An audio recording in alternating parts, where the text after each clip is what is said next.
Right, we're on the air. Today I'm with the common sense guy for a discussion about politics.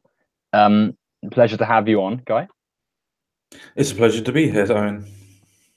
Excellent. Always nice to have amiable guests. So you're more than welcome to start, Guy, as the person who sort of wanted to discuss the stuff. Sure, not a problem. I've heard previous live streams of yourself with certain other people. I know the last person that you were on with, Mr. 40 Ounce. What I was hoping to go through is just a couple of points that you made about some of the situations in the UK. As he was American, I don't think he fully grasped some of them, and I thought I would go through some of them. For instance, the idea that nurses are using food banks. For instance, nurses that are using food banks, if they are in general, are normally on 22 grand a year. If they, for some reason, cannot live off of 22 grand a year, then that's unfortunately their fault.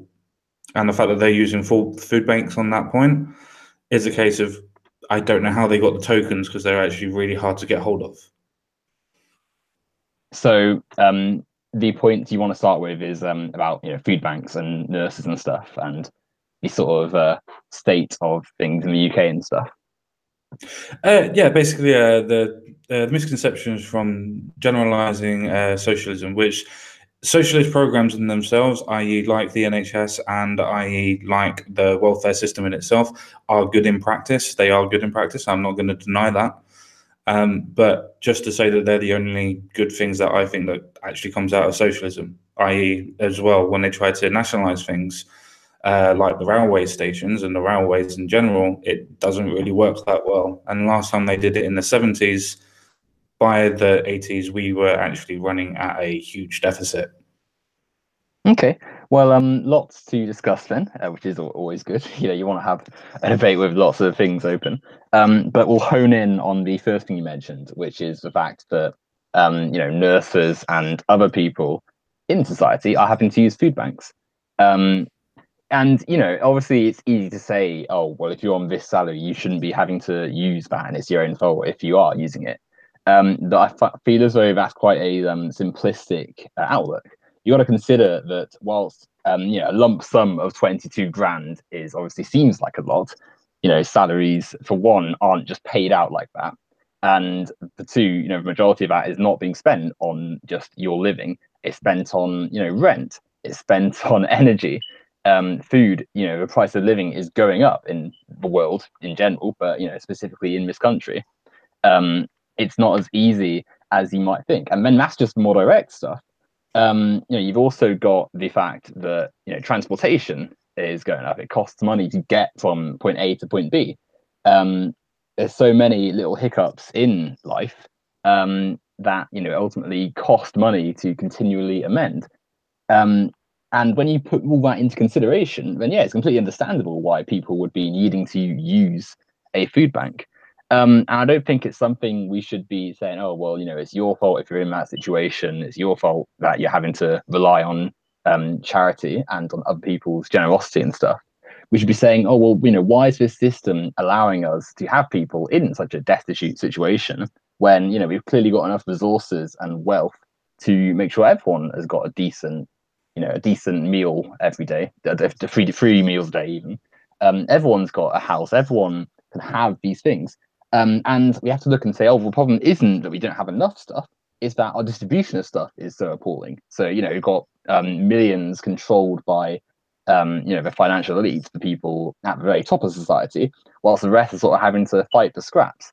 And if we address that misdistribution, then we can truly make progress in society where no one has to rely on a food bank to get from day to day, where no one's having to miss a meal to pay their rent.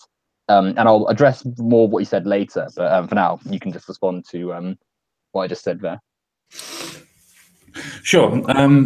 I respect your opinion on that, but I would say that the point that I was making was a simplistic point when it comes to the food banks. I was trying to be as specific as possible for people that are over 22 grand or even 18 grand, or even to the point of some people that are over 18 grand. It's a case of most of them people should be able to juggle a decent tariff, a decent job, and sorry, not a decent job, a decent phone line, a decent everything. I was able to do that on a security salary of earning 18 grand a year. And I'm not saying that it was easy, I'm not saying that. But at the same time, if you have a family and things like that, there are other bits and pieces that are in place, i.e., tax family credits that you're able to get. The actual society that we live in is actually really beneficial for what we already have. For what you've actually said before about the transport and the food and everything else like that, yes, that also comes into that annual salary. That's why we get paid monthly or weekly. Generally, most people get paid monthly. Normally, if you break down the 22 grand a year salary, it is around about 1.2 to 1.25 a month. That's 1,200 or 1,250 a month. Most bills will not go above 600 to 700, depending on what you're actually talking about and what food you're going for. And if you can't afford the actual point of going out and buying expensive food, then you have to buy the food that's actually put in place. We live in a very wealthy society, as you quite rightly have just said. But if you're talking about the millions that are supposed to be put into practice by the elite, what about the millions that are already put into practice by the government that don't actually seem to beneficially help anybody? The two systems don't actually help each other, but yet producing one strength to another is not going to help anybody in any way whatsoever. Because all you're doing is just giving more money to either the government to sit on it or more money to the rich to actually not do anything with it. So on that point, I would just say it doesn't really matter on what side of it. You have to empower the individual. Okay. And as an immediate response to the idea of individual empowerment, I think that that comes into sort of what we're saying. Like I think a lot of people have the misconception that we as socialists want just this, like, this government to sort of do everything for us. And that's sort of the result of a lot of, lies and propaganda sort of being said about socialism due to the misconception that, say, Soviet Russia or, North Korea is socialist, where you had these like state administrations led by a very powerful set of individuals like Stalin and his inner circle and stuff, controlling wealth and sort of handing morsels out to the rest. And this isn't what socialists advocate for. When we look at the system in the UK, what we don't want is, we don't want the government to just suddenly have a load of wealth for wealth you have, because that's part of the problem. We reject the current form of the state as a legitimate actor for society at large. And that's when you say, you can't just simplify it down to, there's lots of wealth, just give it back to the government. Yeah, we agree. I agree. It'd be silly to just like hand the Theresa May's administration, like, here's your millions, just spend it. Like, that's not going to work. But in terms of like seeing the wealth we have in this country, as we both recognize, we need to be asking questions of a system that allows us to be so wealthy. And yet, have so many people having to rely on charity. The individual may well, obviously individual responsibility is good, but that doesn't, that's not affected by having a system where everyone has meals and a home and all the things that people, should have the human right to. Coming on to what you were saying about, how it is possible to live off 22,000 a year and stuff, and how obviously salary isn't, there are still programs and stuff.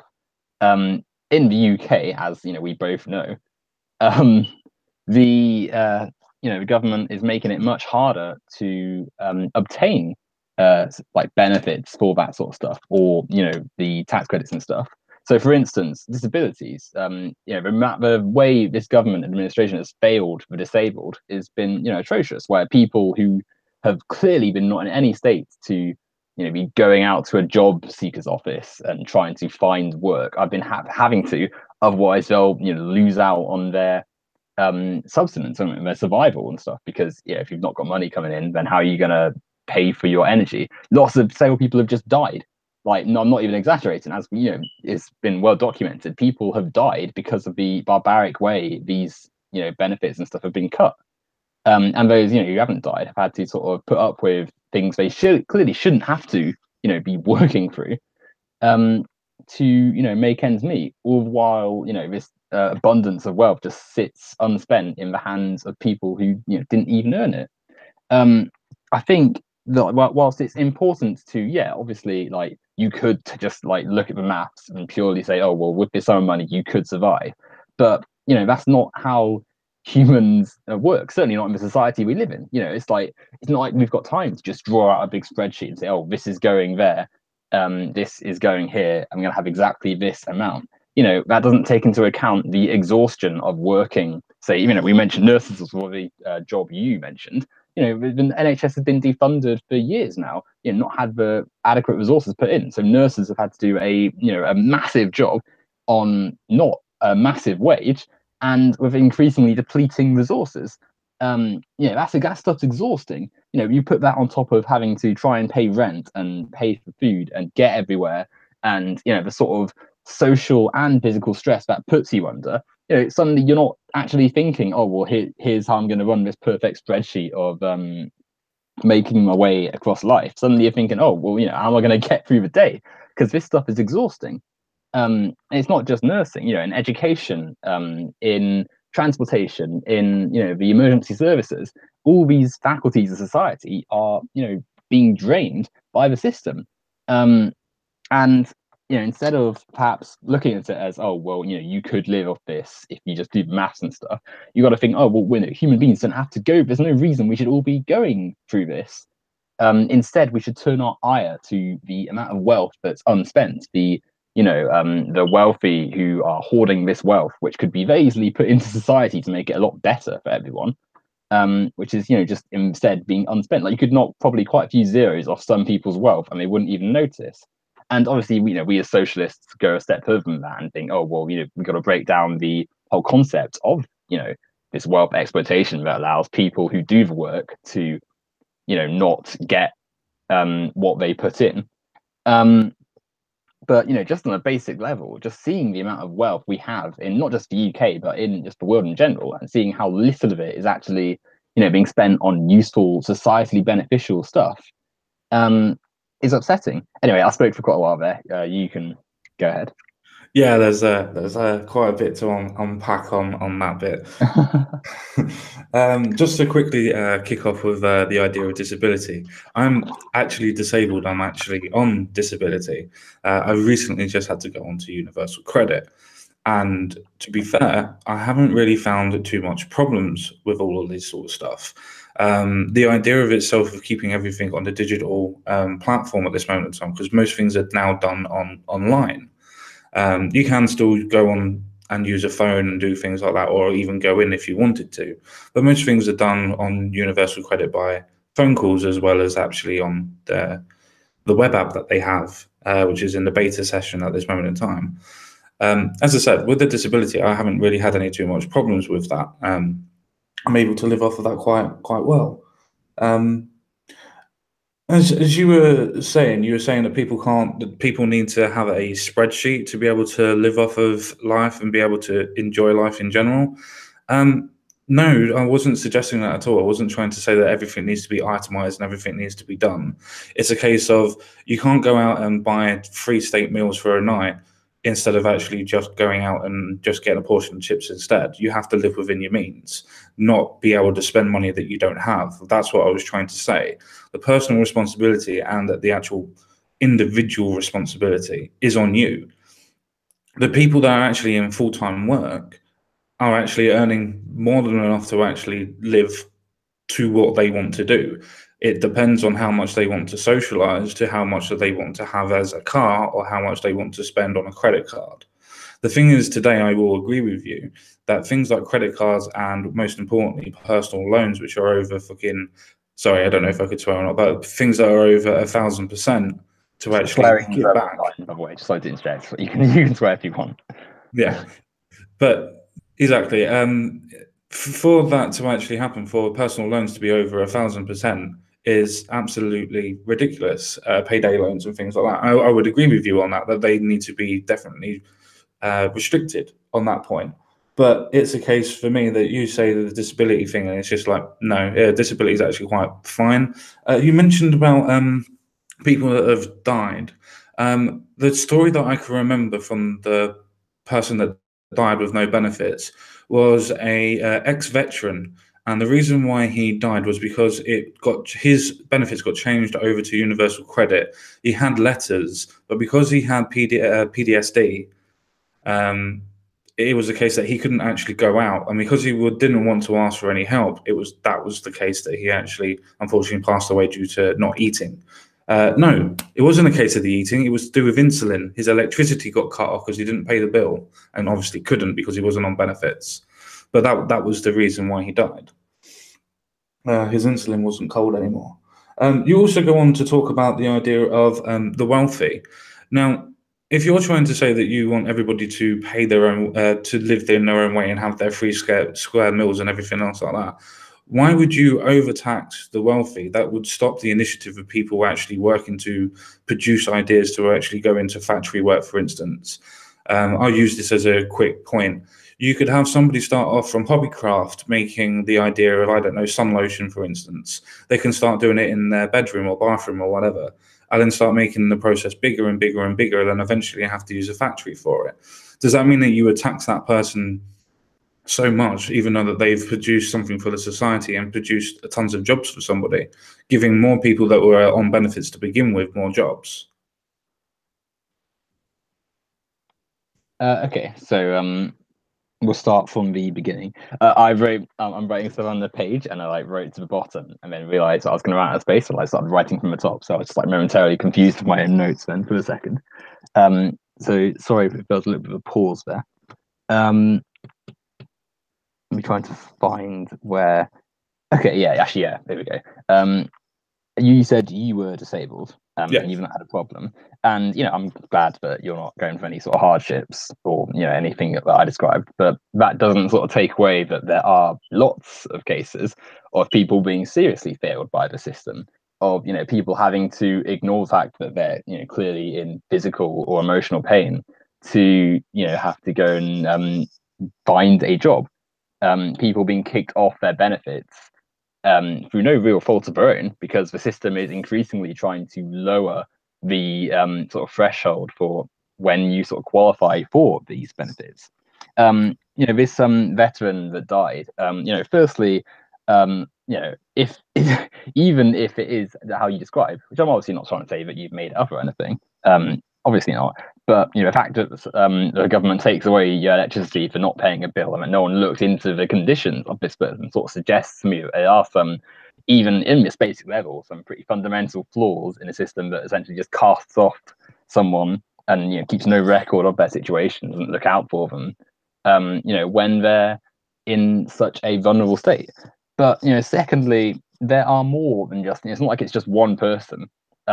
Often, the more notable cases are the people like it's a veteran who's older and in a more fragile state. But there's loads of people who, they're in this sort of disabled state. Maybe they can't use their legs. Maybe they're suffering some sort of motor deficiency. Maybe they're going through like severe depression or something. And one way or another, the system forgets about them. Where do you think all the homeless people are coming from? A lot of them are people who, ended up on the streets because they couldn't work. The benefit system did not care for, them, because it's been lowered to the point where you can't support. It won't let you have the benefits based on more constraint, more tougher limits, and people have just ended up on the street because they can't pay their rent, they can't heat their home. People, on the streets, often, if you speak to them, which I try to, because I like to just say hello to people and stuff, and if you're on the streets, then you're having a pretty rough time, presumably, and I want to at least try and do what I can to make them a little bit happier. Yeah, you speak to them and they're going through some sort of problem, like either physically or mentally, or maybe they're on some sort of drug addiction, and there's all these sort of problems which often stem from the fact that the system of benefits for them is abysmal, where it's essentially seen as, oh, you have to meet this certain level, instead of the other way around, where it's like, we're, instead of trying to support these people, we're saying, oh, you must qualify, otherwise off you go to your own demise, basically. So no, it's not just individuals who have these like specific circumstances. No, it's a systemic problem. And even the ones who aren't dying, they're still in pretty horrific, state of place. There's people having to miss meals, for instance, because they have to pay their rent, or people who can't get the healthcare they need because even though it's free, the system's so badly funded and staffed that they're not able to access the stuff they need, and B, they can't even get to the hospital because there's parking tariffs at the place.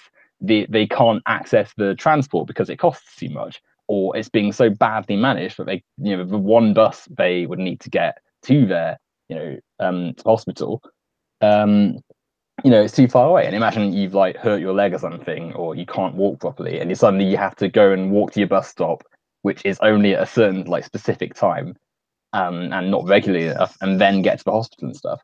For instance, in parts of Cornwall and Devon and like South Wales, the services there are atrocious at the moment because there's literally like entire regions which don't have a near enough hospital for like 40 miles, which is horrific if you're in a situation where you can't actually get there.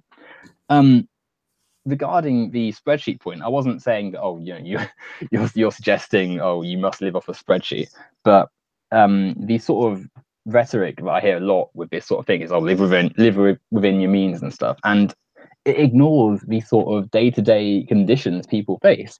Like, it's all very well saying, oh, if you try and plan out your meals as like a healthy, balanced diet and stuff, and have enough of each sort of food category. Sorry, um, then you might be all right. But yeah, you imagine you've spent a backbreaking, long shift at your job with, maybe people have been in your face, not like not having a go at you, but just if you're having to deal with people all the time, that can be quite tiring. You don't want to have to, then come home and then you might not have the energy to just prepare this massive long meal. You might just want to think, oh, I need to sit down and do nothing because I'm exhausted. Okay, I'm going to have to go to the chip shop or thing. And yeah, you could say, oh well, this thing can be expensive because yeah, obviously a portion of chips from a chip shop isn't exactly cheap. But when you consider the time and effort it can sometimes take to cook a healthy meal, sometimes people will just turn to a portion of chips. Um, I want to, in a few minutes, come on to, the cause of these. So I want to come on to the wealth stuff and go into some sort of critiques of wealth and capitalism and stuff. But I'll let you respond to this stuff because I feel like I'm going on for quite a while again. No, that's fine. I appreciate it. There's a lot to unpack again with that one. First of all, I would like to go on to the point of the veteran that I used as well. As far as I can remember, he was on JSA, which is Job Seekers Allowance, and not on ESA, which is Employment Support Allowance, which is the disabled version. As far as I remember from the story that was done by the Daily Mirror and every other newspaper, it was a case of he hid that he had PTSD, and all he wanted to do was actually just get a job. But every time that he tried to apply for a job, obviously he wouldn't be able to keep it for too long for obvious reasons due to his condition, unfortunately.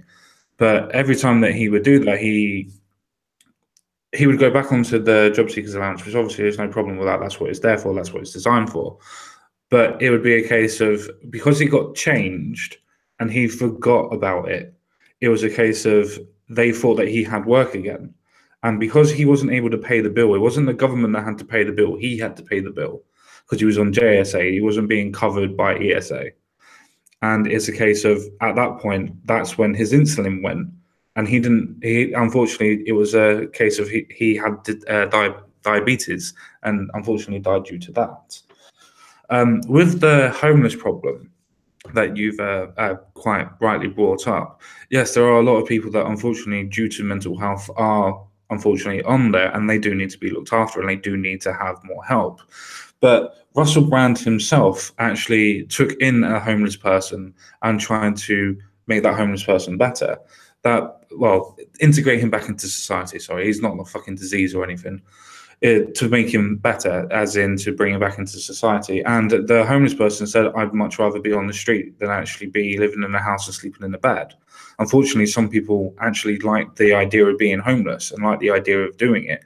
The idea of the drugs and the idea of the alcohol in itself, yeah, is a prelude to actually getting to there. But some people get used to it and prefer it. BBC Three also did a women that are homeless as well and went through the women's story. where in that story you have a particular woman that was given a property and to live in, but because she couldn't see her boyfriend because she wasn't allowed anybody over due to the fact that some people use that as squatters and everything else like that, she didn't want it anymore. She wanted to live back on the streets. So it's a case of if you really wanted to not be homeless, you would have took that place.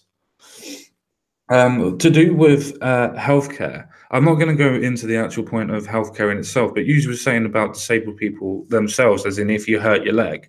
If you're able-bodied and you hurt your leg, there's an ambulance service. I'm not trying to condescend. I'm just saying that's the reason why they're there. For disabled transport in itself, most job seekers places, if you actually have disability, for instance, you're on ESA or now on Universal Credit, if you have hospital appointments and have a hospital card to prove that you have a hospital appointment and you need to take transport, they will pay you your transport if you have a receipt. So it's not a case that they don't provide it, it's a case that they do. It's just a lot of people, unfortunately, don't know that they do. So the actual points are actually there in place already for them to actually be looked after well. You were saying about rhetoric to do with the meals. It wasn't a case of rhetoric as in, oh, people should live within their means. It's a case of if you go out on a Saturday night and you spend 180 quid and then your rent's 190, but because you went out on the Saturday night, you can't pay your rent. What are you going to do? You're going to have to choose to actually not go out on a Saturday night, aren't you? Where some people don't. Some people choose the social points. The idea of actually having the meals themselves, it's a case of you can have beans on toast, scrambled egg on toast. You can do yourself some frozen vegetables with a bit of pasta. They're not long, complicated meals. It's a case of it's personal responsibility again, and individual responsibility. That's all I have to say on that bit. All right. Well, I'll respond to those points, and then I want us to move on to the sort of next Sure. sort of talking point, if that's all right. Yes, of course. Brilliant. Okay, so where to start? The veteran. Okay, so yeah, like you say, there were some, clear not systemic, sorry. There were some faults with the lack of communication, the negligence of the, people looking after him to sort of let him, there wasn't enough care in place, and the sort of I'm struggling to find my words. He wasn't on the right benefits, so he didn't get the funding that he needed, which led to him not having the medication that he needed, which obviously sadly led to his his passing even. Is that all correct? Well, actually, no, the veteran didn't seek help. It wasn't the case that the people that were trying to help him wasn't able to find out what was mentally wrong. He didn't actually go and find any mental health help for it. He didn't let anybody know. Okay. But again, do you think that there's a little bit of an issue with a system that sort of isn't, or not even just a system, just a community that isn't sort of checking up on people in that way? Like, it's quite sad, really, that someone who needed the help and should have been on some sort of program to help him was left out in the in the cold, basically. And especially considering that the government shuts off your power if you don't pay your bills, right? Even sort of checking what's going on to sort of cause that power energy cut and stuff. Well, to quickly go on that point, it wouldn't have been the government that cut off his energy. It would have been. Yeah, sorry, yeah, the company that yeah. But to actually go into what you were actually saying, rather than that semantic point, was the case of it's still the veteran's point to try and seek help. If the person has decided to ostracize themselves, it's very, very hard for people to go and check on somebody that wants to ostracize themselves. It's a case of you can't blame the system when somebody wants to separate themselves from the system. You have to look at the person. Well, in that situation, surely you can sort of see that an old man who's maybe going to have a few issues because often veterans they come back By the from way, he war. was a veteran of the Iraq War. He wasn't in 50s, 60s, 70s, or Oh 80s. well, okay, well even so, but war never changes, the saying goes. People Yeah, he come fought back that. and sorry. I said, yeah, you fall out.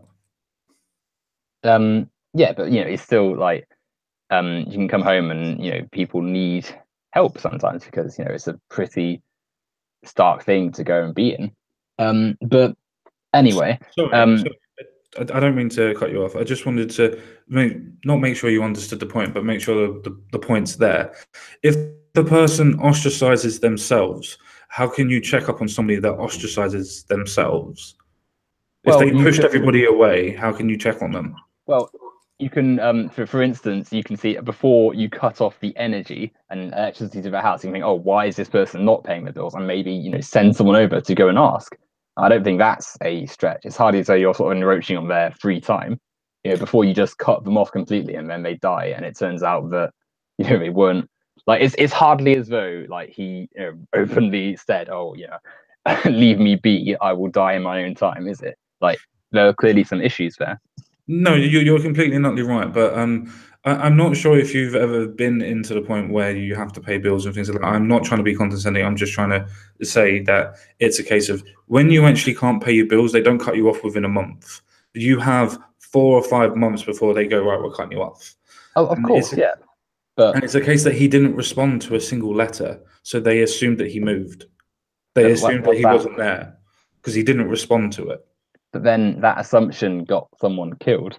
And whether you want to say, oh well, he ostracized himself and he did this and that, that still doesn't mean that they deserve to die for that mistake. No, no, you're Um, misunderstanding me. I'm not saying he deserved to oh die. no, of I'm course, saying of course. because he decided not to respond to the letters, those people didn't think that anybody was there to respond to, so they cut the power off. It wasn't a case that they cut the power off because they're evil, nasty people. It's a case because he didn't respond, they didn't feel that there was anybody in the property, so they cut the power to it. Same as they Okay. cut the gas to it. No, I understand that. And I'm not. I don't think I'm not saying. Oh, they saw like someone wasn't calling and said, "Oh, it's time to end them." Like, but that's still the negligence and the sort of the lack of forethought about it and the assumption still resulted in a death. Um, but I feel like we're focusing on this individual. Yeah, that's fine. When I wanted to move on to the next thing. Yeah, the homeless thing. So firstly, we people live in a society with cultures and norms, and sadly, people often don't like accepting help because they feel like it's insulting. Sadly, you can imagine someone sort of receiving, oh, here's your bed, here's all this stuff provided for you. Sometimes people don't want to accept it, not because they wouldn't benefit from it, but because they feel a little bit upset by it. They don't want to be seen as sort of weak, and especially when you have elements of the media sort of demonizing the poor, the homeless. You get all these TV shows about benefits Britain. Jimmy claims 50 grand a year and gets to go on holiday to Ibiza and stuff. And all these like blown out of proportion, like ridiculous stories designed to sort of shame the poorer end of society, you can sort of see why people might fear that and not sort of want the additional help. However, it is worth saying that Russell Brand is, obviously a sort of major celebrity figure, and most people on the streets aren't going to have, some philanthropic. What's the word?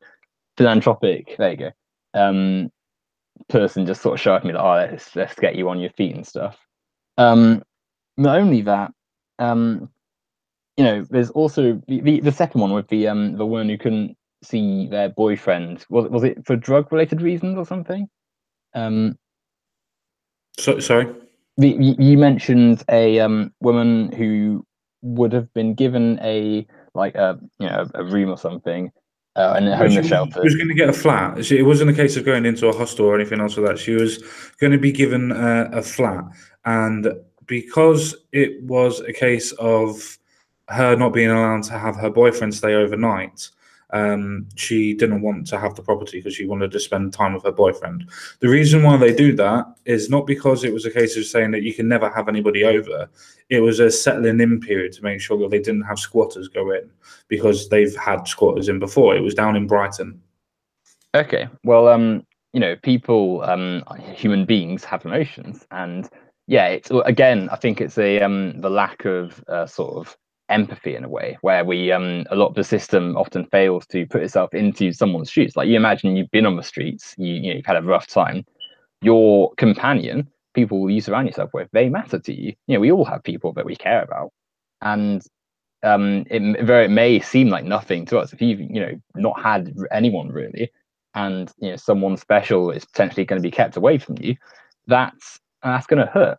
Additionally, you got to consider that if you're already at the pit, you might not have any hope that things are going to get better. You might think that this sort of situation is going to fall apart in a way, and is that is things maybe getting better worth a risk if it means losing someone dear to you? But all these individual cases, they still don't, mean they still don't show the justified sort of nature of the system. There shouldn't be anyone homeless whilst we have homes just sitting empty. Like people don't just stay on the streets out of choice.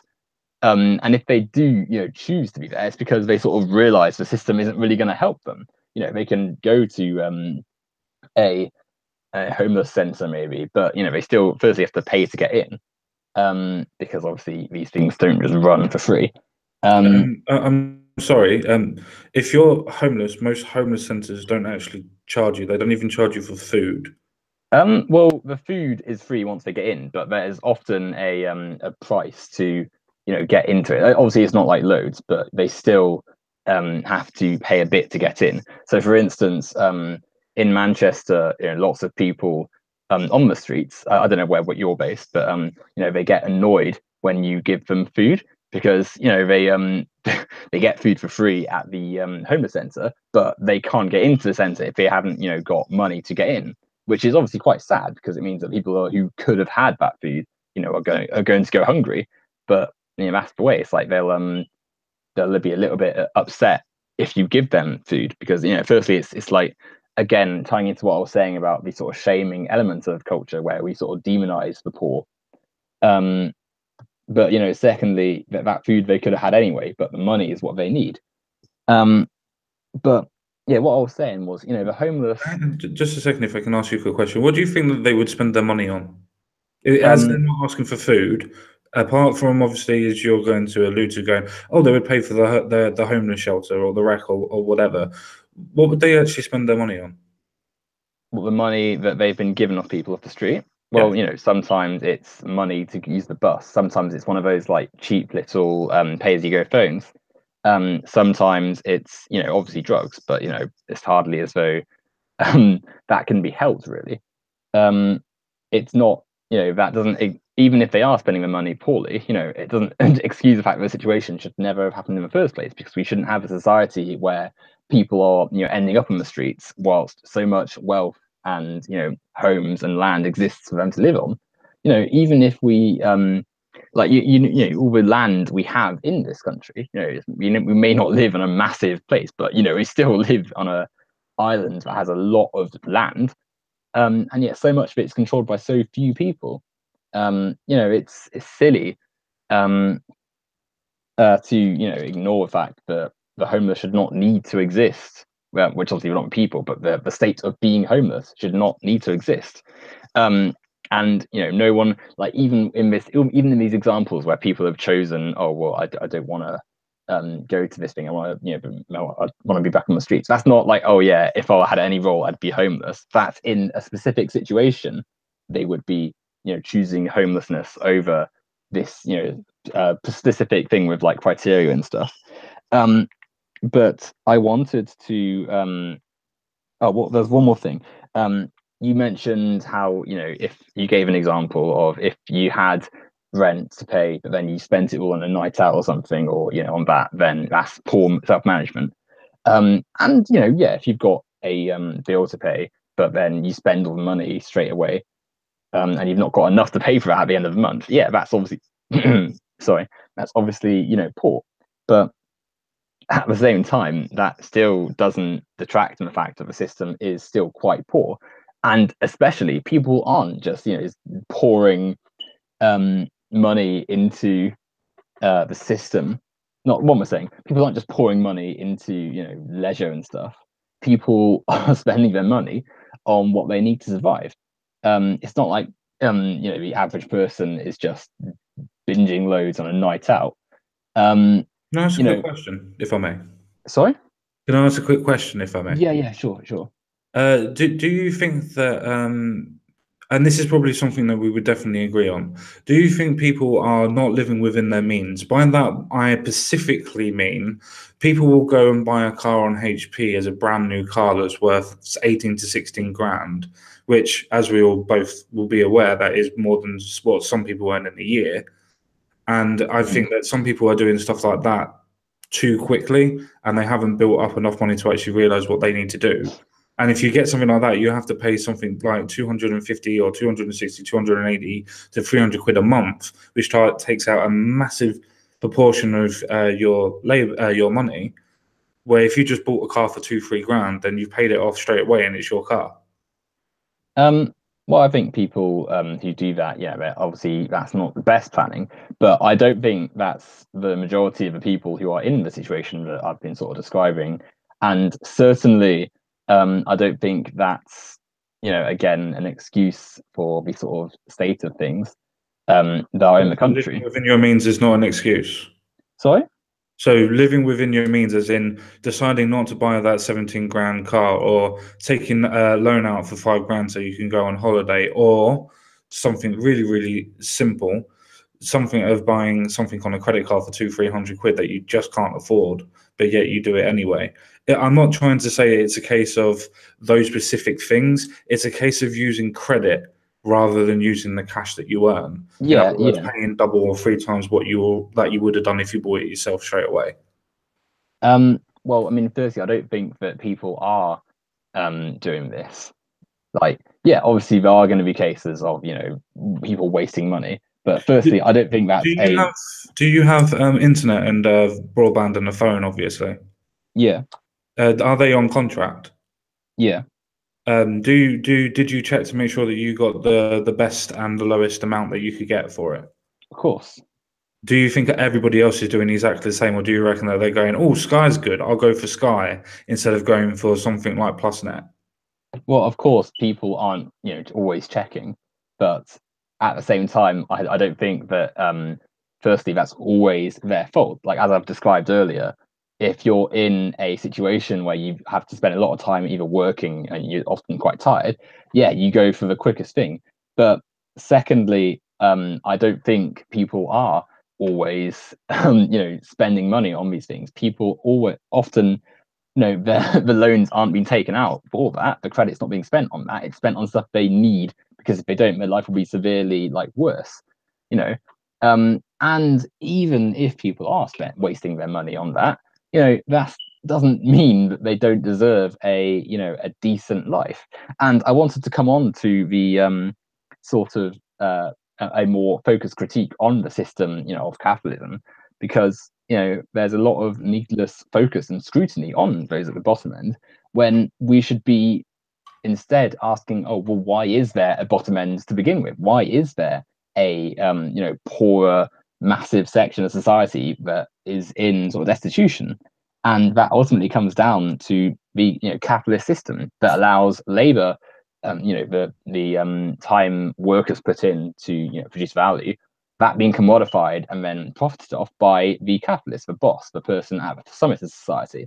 So, for instance, imagine a Tesco, the people on the shop floor, delivering the goods, selling it to the customers, stacking it on the shelves. However mundane we often describe their jobs as, they still produce the value of Tesco. They make the shop run. They are the ones responsible for the goods being distributed and sold and stuff.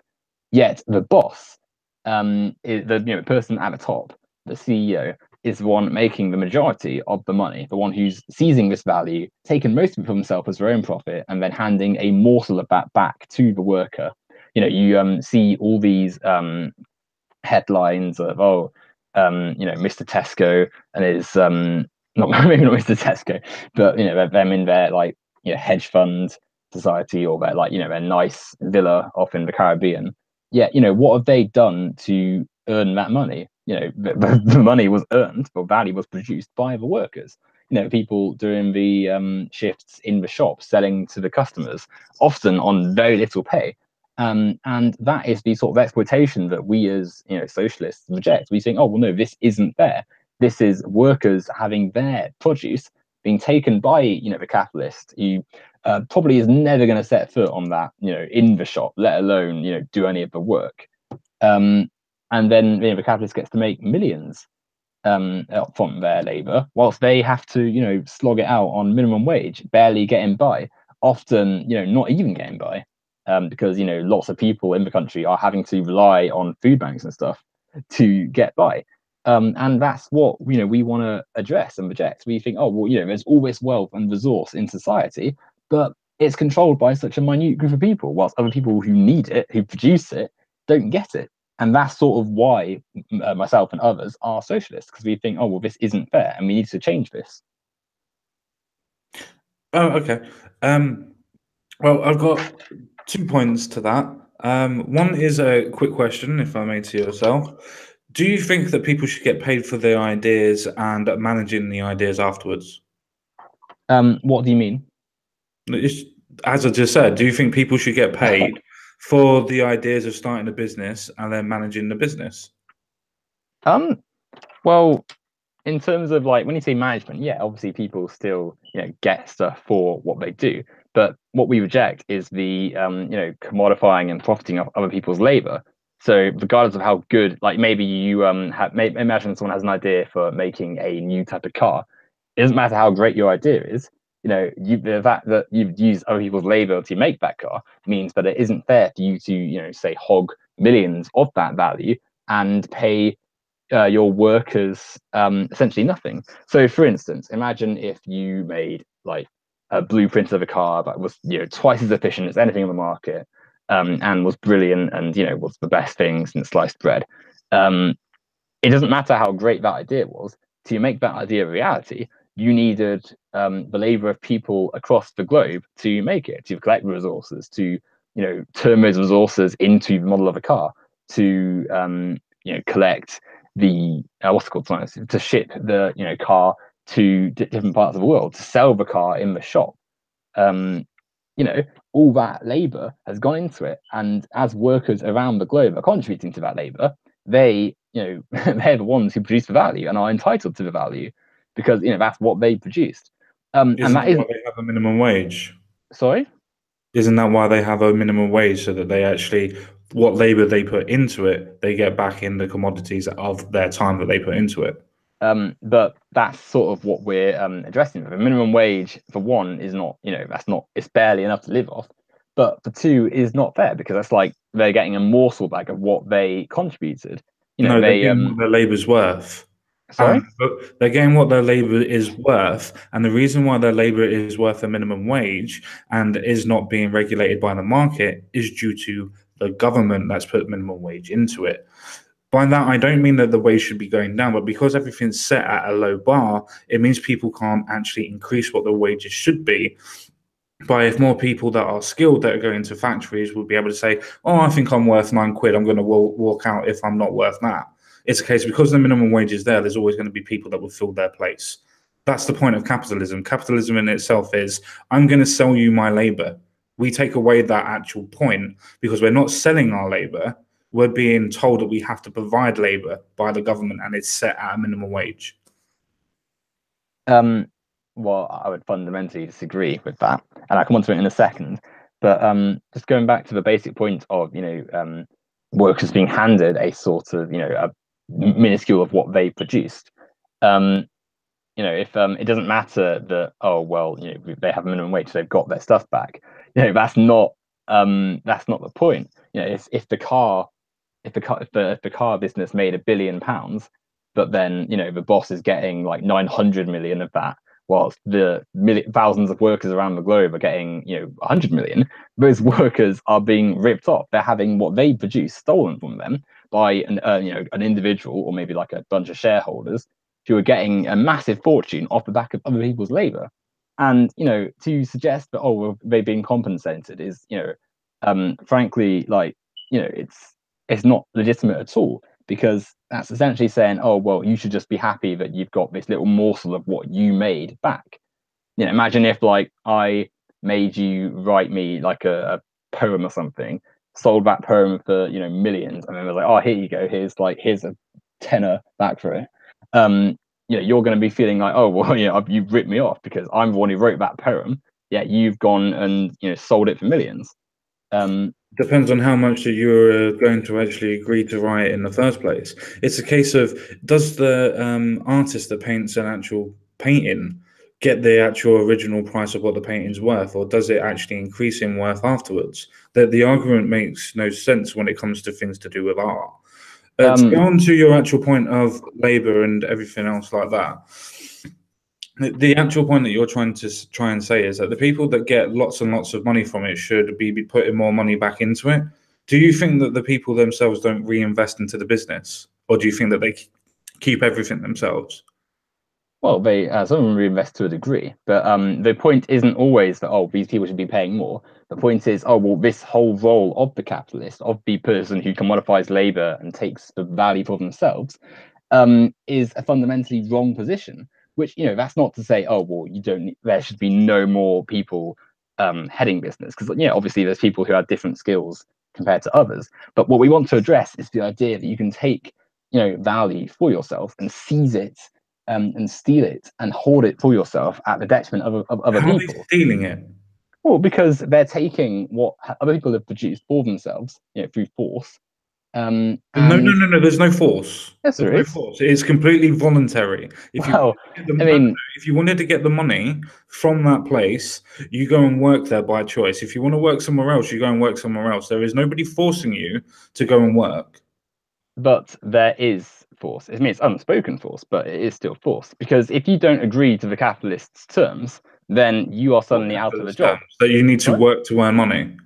No, that you you allow your labor to be commodified and profited off, and then agree to have a morsel of what That's the you whole point. produce. Even if you were to Sorry? use, that's the whole point. Even if you were to use your socialist analogy, where the workers own the means of their production, they're still selling their commodity. They're still selling their labor. So, Well, if you'd let me finish what I was saying a second ago. sorry. Um, it's all right.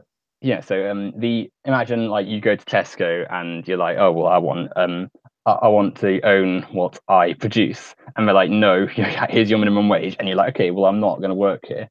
It's like Do you know? it's Sorry. not like you could go to Sainsbury's and say a different thing, because Sainsbury's is, that's also a corporation, that's also a capitalist running that, and subsequently, they're going to offer you the same sort of situation. That capitalist, the capitalist, no matter where you go, the people in control of the means of production, the land, the factories, the tools of society, are offering you the same deal of, oh, you will sell your labor for me to profit off, otherwise you won't get a wage. And it's this whole idea of voluntarism falls apart when you realize that if you don't have a wage, you can't afford a house, a home, food, all the things you need to survive.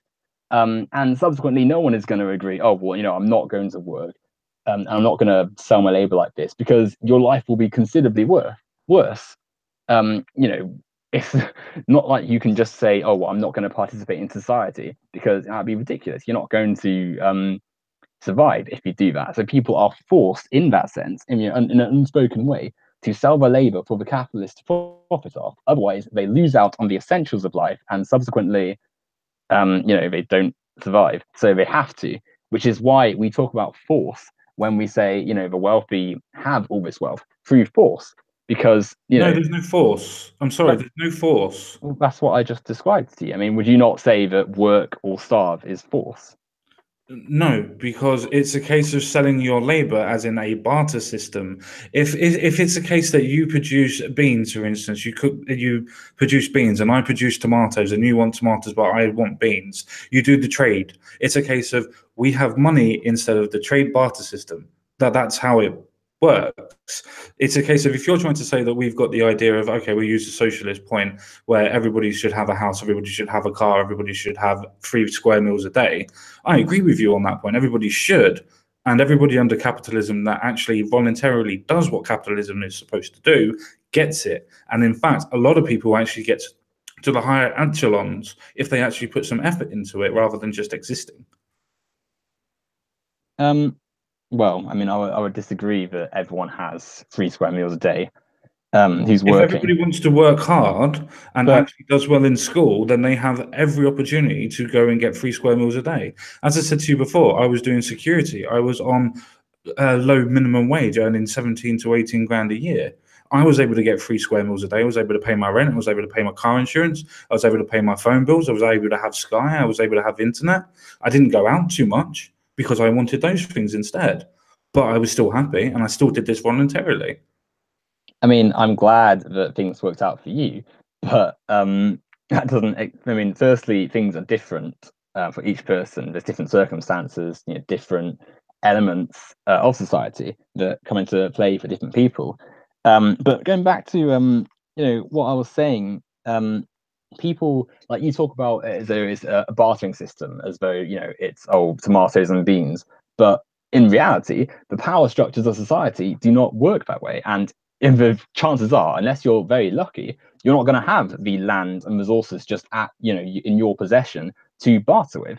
If you imagine, there's a massive difference in sort of negotiating power to the worker, from a worker to the corporation. And yeah, there's nothing stopping a worker from saying, no, I don't agree to this contract. I don't want to work here and going. But the corporation does not need that one individual worker because there's other people who will, have that job. However, the worker, if they do not accept those conditions, they're going to be out of, they're not going to be able to pay for anything. They're not going to have access to the food, the land, the healthcare, which is also owned by the same capitalist offering them that job. Because whilst obviously, it's not like it's just one person in like monopoly clothes and stuff, like saying, oh, £100 for healthcare, £10 for food and stuff. It's all, it's still that same class of people, the wealthy, the landowners. They're the ones in control of the means of production.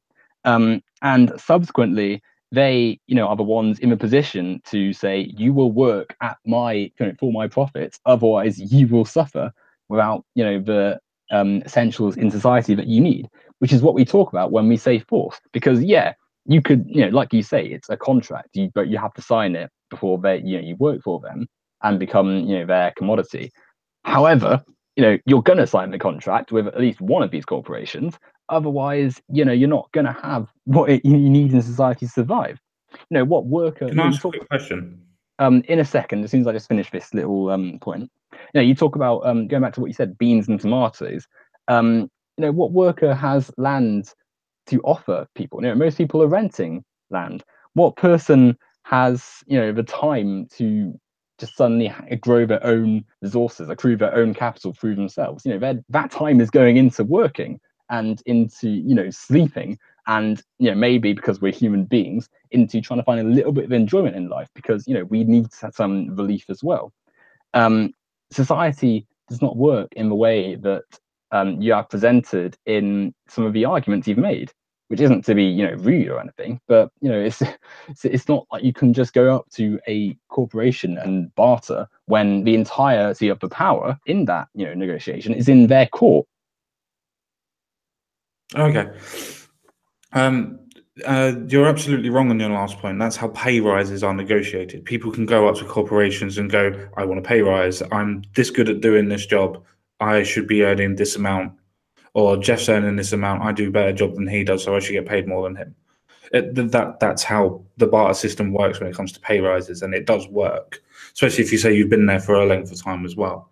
To go on to your actual points, you're trying to say that the capitalists are the ones that are doing bad and everything else like that, and they're forcing you to do whatever. Well, if you were to take them out, for instance, and you were to put the state in charge instead, what would be the actual difference? It would just be that the state are forcing you to do this instead. Is it a case of feeling better that the state's in control rather than the capitalist? Even though the capitalists were the ones that actually come up with the ideas and the commodity in the first place for the people to be able to sell their labor. If we were to go back in time and we were only to use the barter system the way that I suggested as it was to begin with, it would be a case of, yeah, okay, everybody would do that. If we didn't have the idea of innovation to be able to make a profit or to get more, and things like that, then there would be no way that we would have invented steam engines. So there would be no way that we would have gone from an industrial revolution, because all of that was to do with capitalism, to have the process of innovation, to make things better for everybody. It was the case of, we need to make this cheaper, we need to make this better.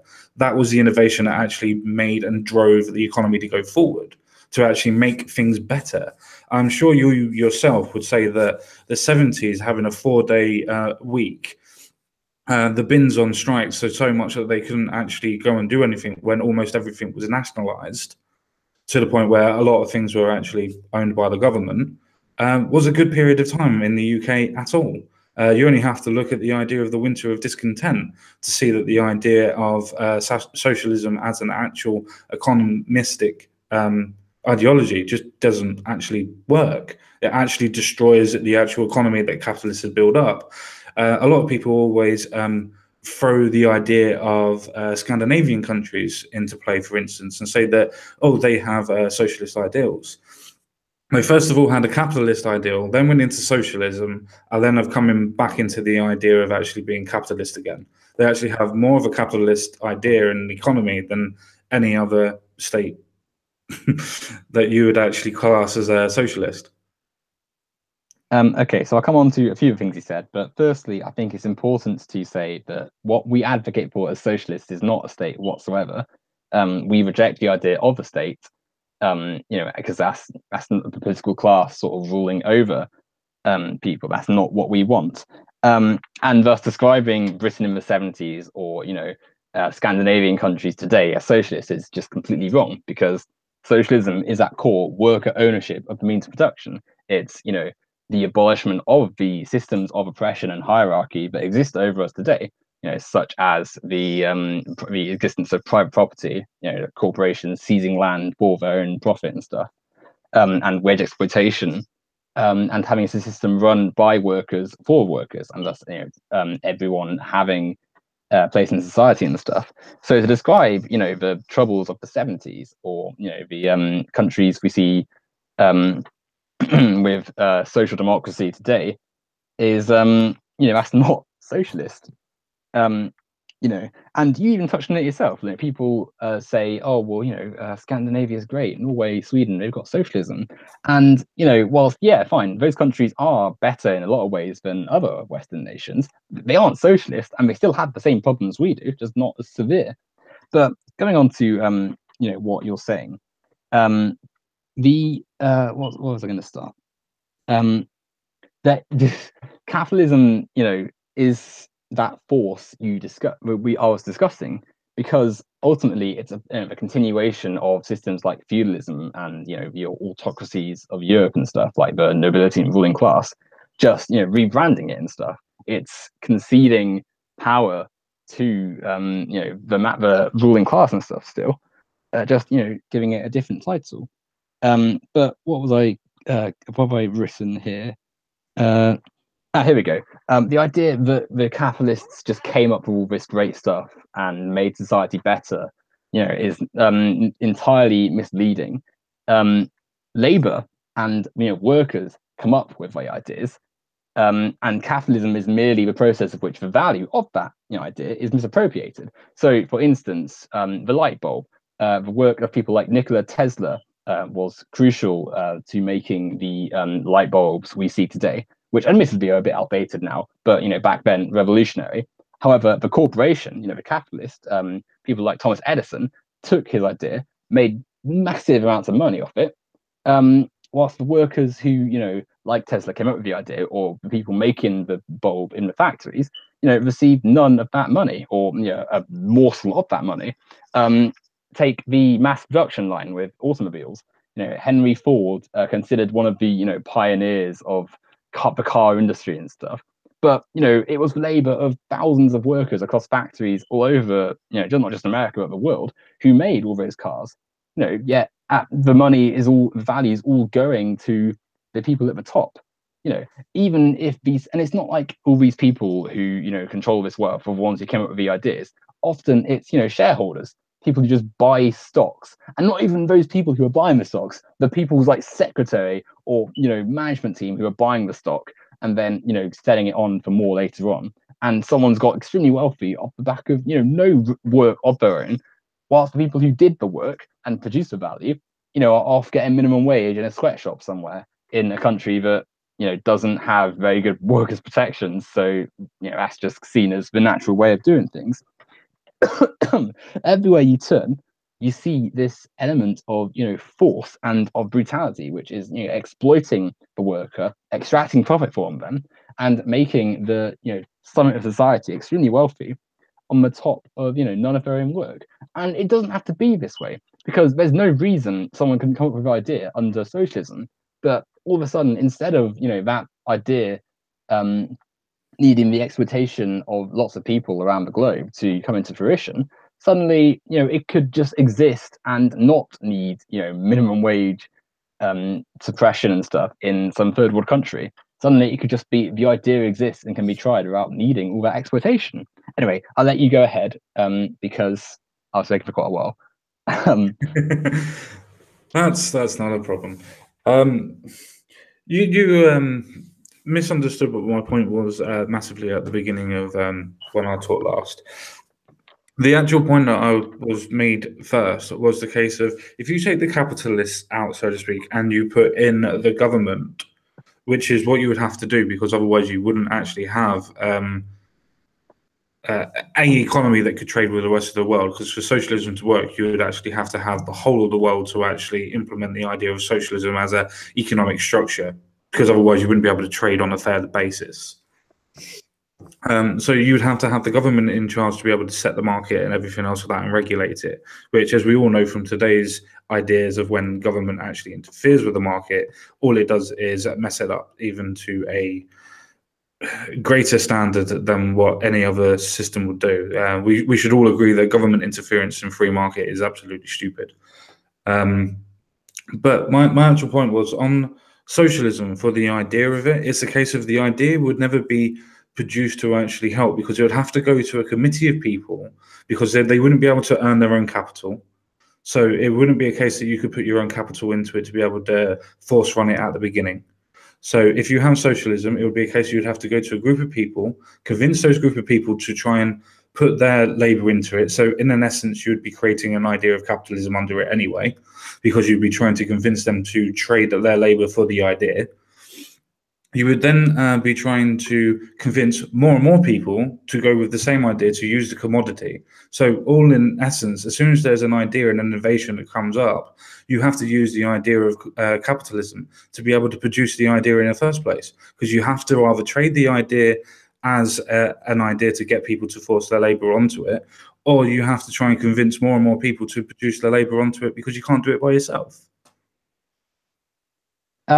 I'm not entirely sure how I'm not entirely following this. So you're saying that you'd have a form of sorry. Do you want to?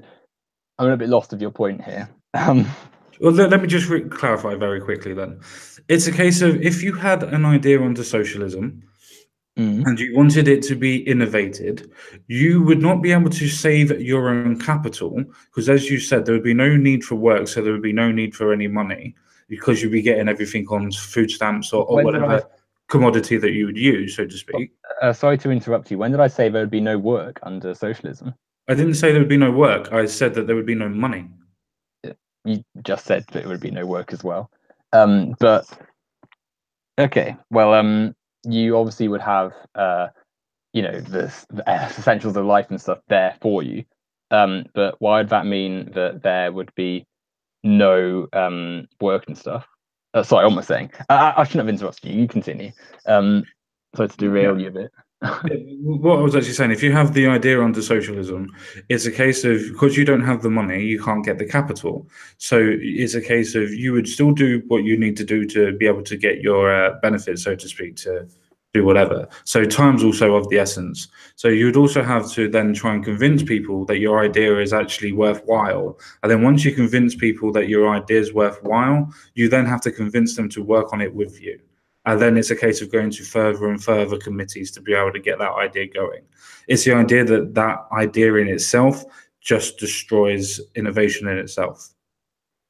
Well, I don't really think that this is entirely how things would operate under this system.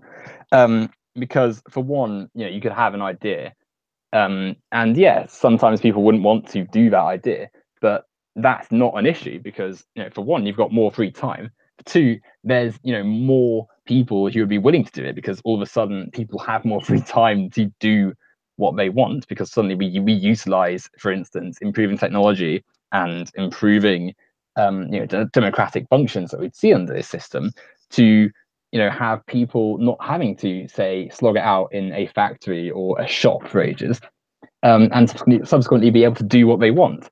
And yeah, maybe if your idea is like, oh, I want to start the mud pottery in the forest club or something, where you're like trekking through like sludge trying to make like mud sculptures or something. Like, yeah, fine, people aren't going to want to do that. But if you've got an idea that people want to do, there's still going to be time for it. There's still going to be people who want to do it. I wasn't arguing about the time. Sorry. I wasn't arguing about the time. Okay. Well, still like innovation is still going to exist. It's still going to be people having ideas. All that changes is that there's no longer that system of exploitation around it. Suddenly, you don't need millions to be able to put your idea forward. But you don't need sorry, you don't need millions to be able to put your idea forward now. Well, All you need is, for instance, as I said before, if you were to use the idea of sun lotion, or for instance, I'll use something even better, lip balm, for instance, and you made it all natural and you made it with honey and everything else like that. Doesn't cost that much to do. You can then go and sell it, but eventually you're going to need a factory. And okay. that's the point. You have to convince people to then join your idea. Okay, so let's look at the idea of you use sun lotion in that example. The person, you like you said, it's not incredibly difficult. Granted, you'd still, this honey, these products, they still needed labor prior to that. So if you were to just suddenly make millions from this, you would be sort of ignoring the fact that labor had gone into that to make your value in the first place. So the people who've made all these things for you to buy in a shop, because I'm assuming you're not going to be suddenly become a beekeeper just to get the honey and stuff. Like, you already said that you got more time, so you could do. No, but like we're talking about if you had sun lotion today, because you said, oh, you don't need millions now to be have this innovation and stuff. Mm-hmm. Today people don't have the time and the energy and the resources to just make these millions. You're incredibly lucky if you end up in that position. And for every person who does, there are millions of ideas that fall by the wayside. The sun lotion that you'd want to be selling, like you said, eventually you need a factory. And those corporations that own those factories, they're not going to make you the main person. You're giving your products to them for them to make millions of and then hand you a bit of it back. So like, for instance, imagine you're going to this TNC, this organization which owns factories across the country, and saying, oh, I want you to put this product on your shelves. They're saying, okay, well, we're going to take the majority of the profit and you can have a little bit of it back. And if you don't agree to that, then that's fine. You can both go on your separate ways. But Tesco or Asda or whoever, they're still making their profits, and you've lost your distributor. So all of a sudden, it's like you're back to square one because you can't sell the stuff that you would want to be producing. Never mind the fact Have that you ever tried to sell anything to Tesco's or anything else like that? no, not personally. I have. I was going through with one of my mates to do the idea of, as I said, selling lip balm and things like that. Yeah. The only thing that you've actually got to buy, which you can do this on Amazon as well, is you actually have to buy the what do you call it? The barcode.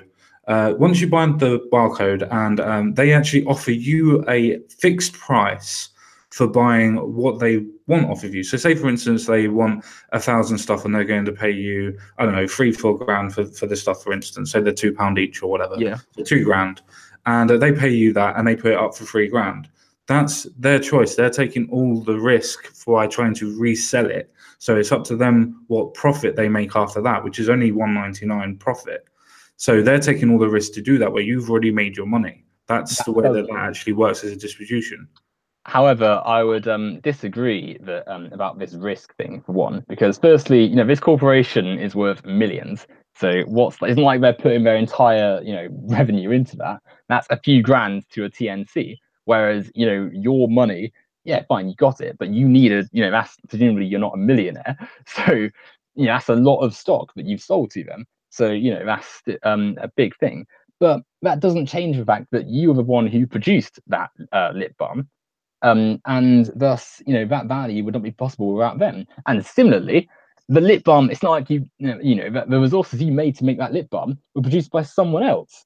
um you know so like it's even then the process is still based on the exploitation. And I'm not saying that you and your friend like literally went to some like third world country and said, oh, you are my commodity, like obviously not. But at the same time, it's still the process is still going on. And what socialism changes is that suddenly for you to have that lip balm, you don't need workers in another part of the country or in another part of the world being exploited in that manner. You don't need people getting extremely wealthy off your labor, because that's essentially what would be happening. That's essentially what happens. The ideas are there, and then the capitalist comes and misappropriates that value from the person who had the idea and the people who are making that idea possible to themselves and the shareholders and stuff. For instance, let me try and think of one. Uh, Using an example, video games. I think I mentioned this briefly in the discussion I had with 40 ounces the other day.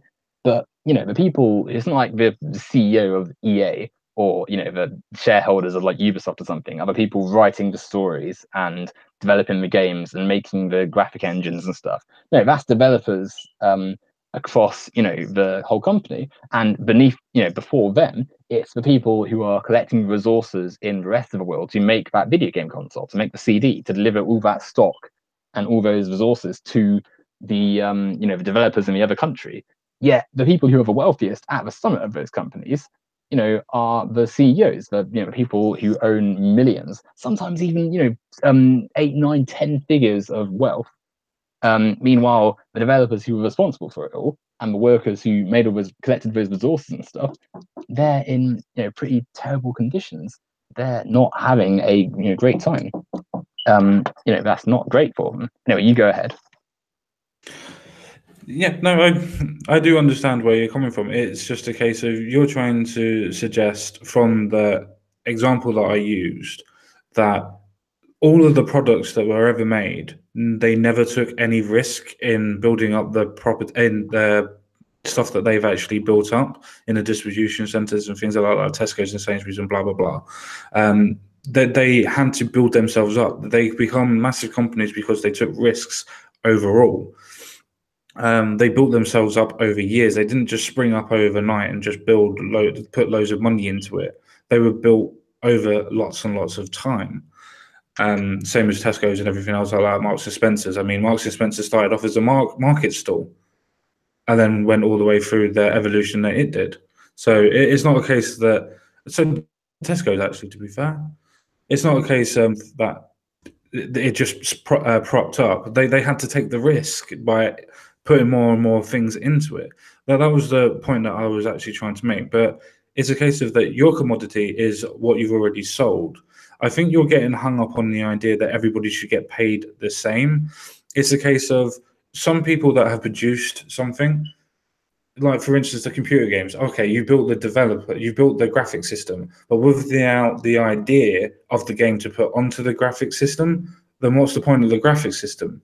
The idea in itself has to be produced. If you don't have a producer that can then sell it to the rest of the world, then what's the point of the distribution and the graphic system and the idea in the first place? All of these things come together to actually make the product. And each and everything of those is made separately and should be done separately because people put their labor in at separate points and it's worth different. That's the point of capitalism, that things are worth different things. Sorry, I'm tired as well. Fucking, it's a bit late. It's all right. We'll sorry, there's a bit of an echo. Is that better? Still there a little bit. I'm not sure what's changed actually. It was fine for most of this. There we go. Actually, it's gone now. Um, anyway, um, okay, so yeah, we'll finish up soon because yeah, I'm quite tired too. Um, right. So yeah, there's different inputs, and yeah, it's all very well saying you need the idea of the video game for a graphic card to have any you know uh substance to it. But that still doesn't change. All those components, all those parts, all that labor that went in is responsible for the end product. For me to be able to play FIFA, it doesn't matter that one person thought of, oh, let's make a video game out of football. You still needed the graphic card, the developer, the story, maybe not the story so much in FIFA, but the people writing the coding of the game and stuff, the people who collected the resources. Um, and that's not um, that's not fair for the people at the top to take all of that value, hold all of it, well, most of it for themselves, and then hand morsels back. It's barbaric and inhumane for developers to be going through, I think it's called crunch or crush or something, where essentially they're, going through backbreaking, ridiculously lengthy shifts, often being worked overtime without pay, being tired, emotionally and physically stressed out, all to make a game on time for the release so that a company shareholders and the CEO and stuff can make their fortunes. That isn't fair. And that's what we talk about when we talk about misappropriating value. It doesn't matter that I mean, for one, it's not even the CEO who made up these ideas. It's usually, a team of writers and stuff beneath them, and several layers below within the company who made all these ideas. Um, but even if it was the CEO, they still needed the labor of everyone else to realize that idea. Like it's not like they went through and personally typed up some stuff. You Some know, people did. That's the point that I'm trying to make. some people did, but lots of people didn't. And even the ones who did, they still like they still Name one needed. company. No, sorry. Name one company that didn't start up from scratch that had its CEO or somebody that used to own it, that used to put in the hours to actually make it work, including Bill Gates and people like that. They had to put the time in to make it work. The same as Zuckerberg. Oh, I'm sure Bill Gates did, but who made the tech that Bill Gates used? Who collected the the metal, And they got the paid for it, but they didn't get paid for the Bill Gates's idea. how much were they paid like in Africa in a mine somewhere, like in I don't know, the Congo or something? That's not Yeah, that's but not the you're value. now talking about different economies. I can't control what happens in Africa's economy. But that's part of the process, isn't it? That's how No, no, these no, no. capitalists in the You're now West make talking their about money. different. No, you're now talking about different countries. If you were talking about the idea of capitalism in the UK, then we can have a similar discussion with capitalism in the USA or something like that. If you can have a comparable system that works, then you can compare the two that has similar wages and similar structure. But if you have something that doesn't have anything remotely the same, you can't compare the two because they are not the same. It just draws a false equivalency. But capitalism is a global system, and the fact that we live in a first world country, for instance, in the UK, is part of the whole system because the wealth in these nations is built from the exploitation of the rest of the world. It's pretty sort of naive to sort of say, oh well, it's you can't compare the two Yeah, but when the reason why I say you can't compare the two is because if you look at what the minimum wage would be for something over there, it would be something like £2 or $2 or whatever it is an hour. Now that's up to their government to be able to make things better and produce resources that actually can be sold and had and make a commodity out of it. You're still drawing a false equivalency because you can't compare what they get paid because they get paid by the set of their government and what resources the government wants to put back into it. well, what I was initially saying was that with people like Bill Gates and stuff, no matter how much individual coding and stuff they did in their own end, they still relied upon the exploitation of workers in other countries to make their fortunes. But this is actually quite an interesting point, actually. Why do you think that governments and nations elsewhere in the world don't have the same rights and stuff that we do in this country? And don't have the same amount of wealth and stuff, and don't have as many regulations and worker protections and stuff. Well, considering that most of the workers' rights were actually written down by conservatives in when the EU was actually started, I don't know what you mean by the question. Okay, so for instance, it would be absurd sort of seeing in this country today, people going into a mine and sort of like scraping out bits of metal for very little pay, potentially dying in there for what essentially amounts to even slavers. Even slavery is still used in a lot of parts to make this sort of happen. And when it's maybe not technically called slavery, the people take your passport, take your stuff, and like they give you maybe like a little house, not even a house, like some shared accommodation with someone in exchange for you being on their like their labor camp for ages. Um, and yeah, essentially it's slavery. Why is that not happening in the UK, for instance, but happening in other parts of the world, like in the Congo or in other regions and stuff? I suppose that would have to be on the morality of the government, because at the end of the day, those places that we've abolished slavery, as in William Wilberforce and things like that, and going around the rest of the westernized world trying to make sure that they abolish slavery in general, is a case that that was a moral point where our social standings and our society in itself decided that slavery was rightly bad, and it's a Well, case of those people haven't morally gone through that point yet. I mean, I would disagree a fair amount with that. But On that what? doesn't. Sorry. On what bit? Well, the idea that there's like moral difference. I mean, I don't think if you spoke to Well, someone hang on from, just a second, please. If you're going to say that somebody in Congo is doing slavery and that we're not, surely the only difference is that we place more of a moral value on the person than what they do. So it has to be a moral issue. no, I'm not saying that it's obviously I'm not going to say, oh yeah, slavery is moral. But I reckon if you spoke to someone from there, they're going to say, yeah, slavery is bad. It's bad to do what we're doing. I'm not saying that that's the reason. I don't think it is a it's not like there's different moral like you know fixed things and stuff. People recognize um, that there are problems with the things that happen in the world. I'm asking why some countries have this stuff, have these atrocities going on, while others don't. Like for instance, despite the obvious moral failings in some regions, we um, many nations did not have segregation, whereas America and South Africa, in living memory, did. I'm not, and it'd be silly to sort of say, oh well, all these people were just morally bankrupt and stuff. When you I'm say living memory, you do realize that there's not even a direct descendant of slavery that's still alive. well, I said segregation in that Sorry, specific my thing. misunderstanding then. No worries. But I mean, firstly, the effects of slavery are sort of still held up today, and sex slavery and segregation How? and stuff.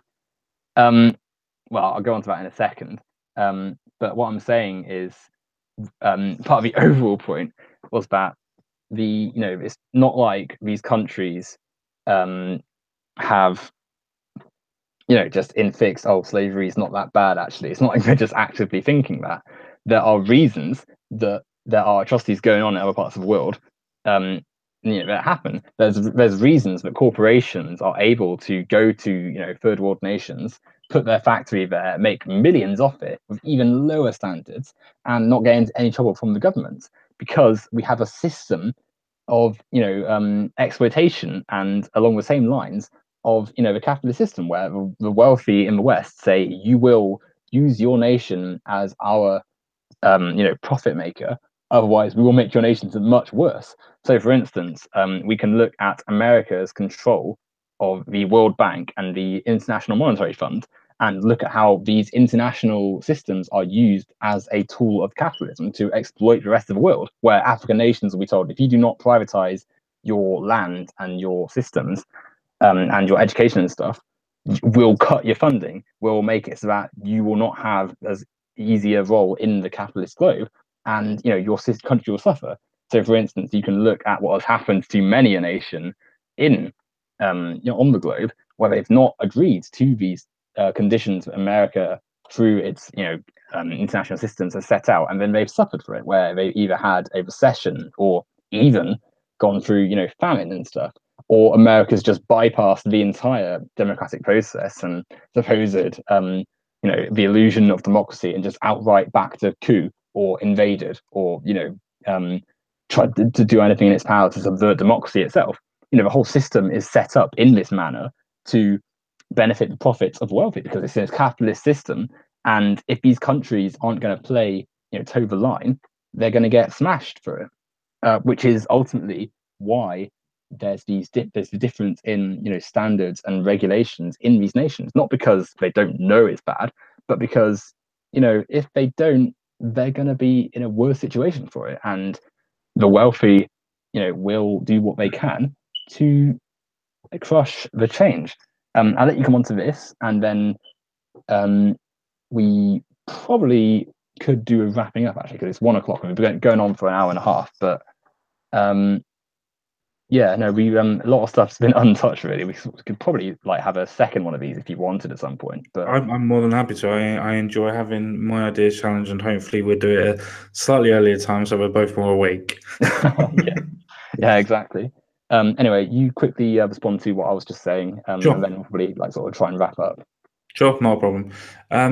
I would say that your suggestion that capitalism is the idea of slavery, or even the suggestion of saying that the companies themselves are trying to keep slavery alive in certain places, I find that abhorrent because if you were to even have if it's a case of if the government decided that it was immoral to have slavery, then it would be illegal in that country to do it, like it is in every other westernized country. It's only in certain countries that slavery is actually permitted. So, in itself, capitalism doesn't actually cause slavery. It's the idea of the morals set by the actual country and what it's in. However, the capitalists in the West, even if that was the case, even if they were, not endorsing this, they're still benefiting from it because they're still able to make a massive amount of profit from this, forced labor. They're still getting their silicon. That's the name of the element I was looking for earlier.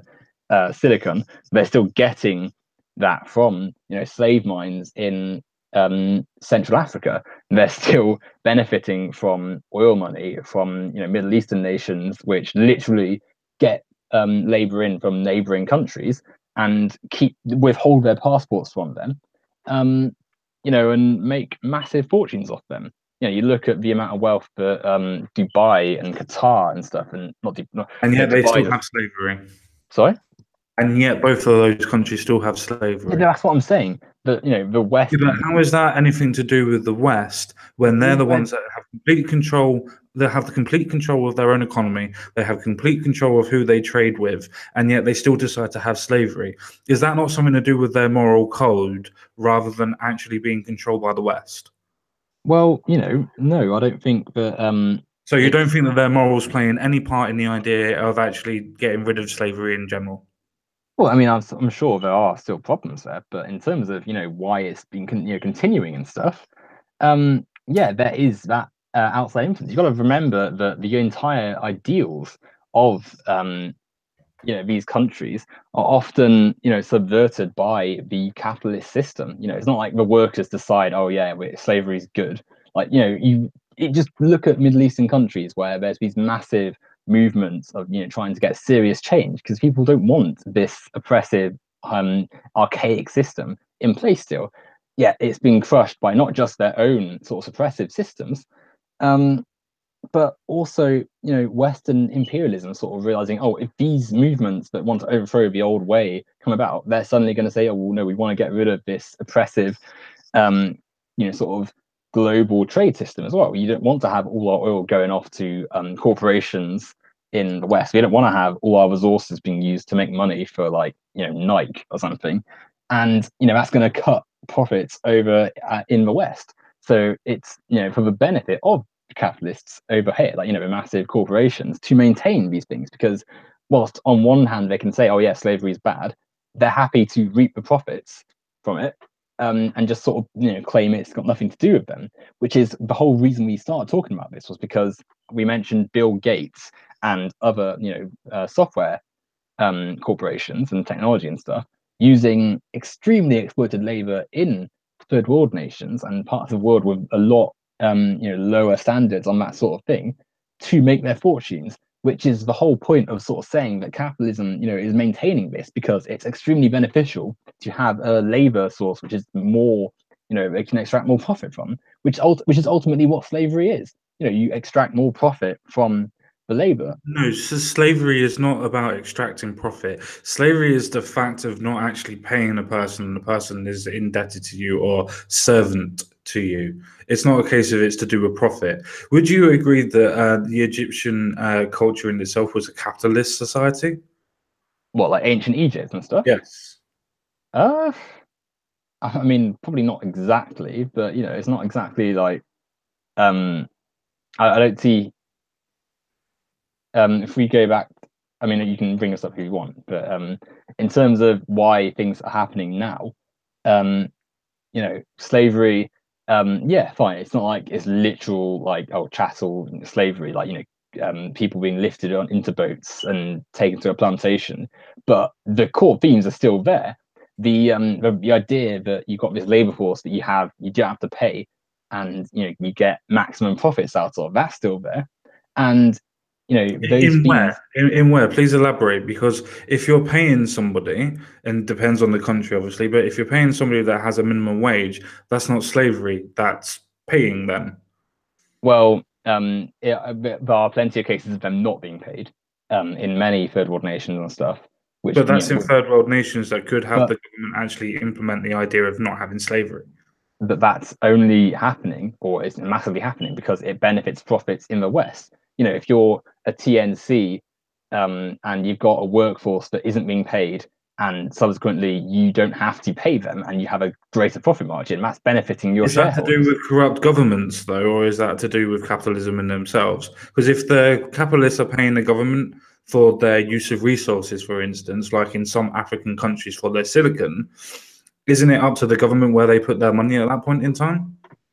Well, the government has to put it into the ways the capitalists want. Otherwise, like I said a second ago, the capitalist powers in the West do what they can to subvert and stop those nations from succeeding through institutions like the World Bank and the IMF.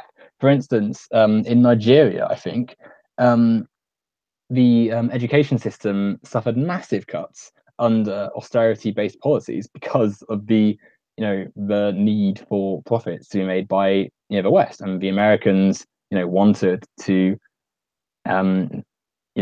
maintain their profits. But yeah, You got to America remember it's a together. global system, and things happen for a reason, not just because well they didn't think of not doing it. No, you're absolutely fine. But then America put a policy together for exchanges for Nigerian students to come across to America to study. And guess what? They're doing absolutely amazing in America for doing their studies. Yeah, and obviously that's great that a few of them got those No, bursaries and it's stuff. a hell of a lot. It's a Of hell of a course, yeah, but Nigeria is a country of what, like 90 million people. Like it's not as though um the one program is equivalent or anywhere near making up for the policies that have caused many Nigeria and many other African nations to be in the situation we're in now. Um, yeah, you can look at, for You instance, realize that Nigeria is one of the richest African countries. I'm not saying it of is the richest, but it's one of the richest oh, now. of course, it's the one of the biggest economic powerhouses on the continent. That's no denying that. But that doesn't mean that its wealth is a held by the wealthy economy. There's still massive wealth inequality there, and b a lot of it came through the suppression of the workers, the autonomy and sovereignty of the nation itself. Um, I am going to, before we end up going on for another hour, draw us to a conclusion of sorts there. So sorry to sort of curtail the conversation a little bit, but I'm getting a little bit tired, which is nothing against you, obviously. It's 1 o'clock. So I understand, my friend. I understand. um, anyway, it's been lovely having you on.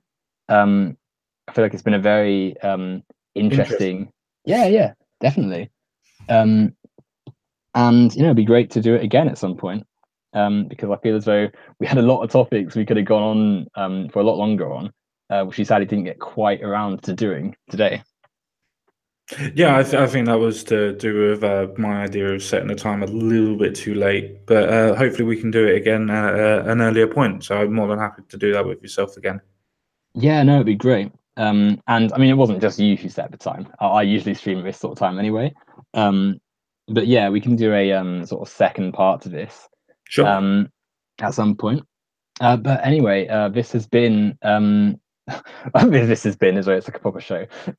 Yeah, I've been with the Common Sense guy for a debate on politics and stuff. And thank you everyone for watching. Have a good night, everyone.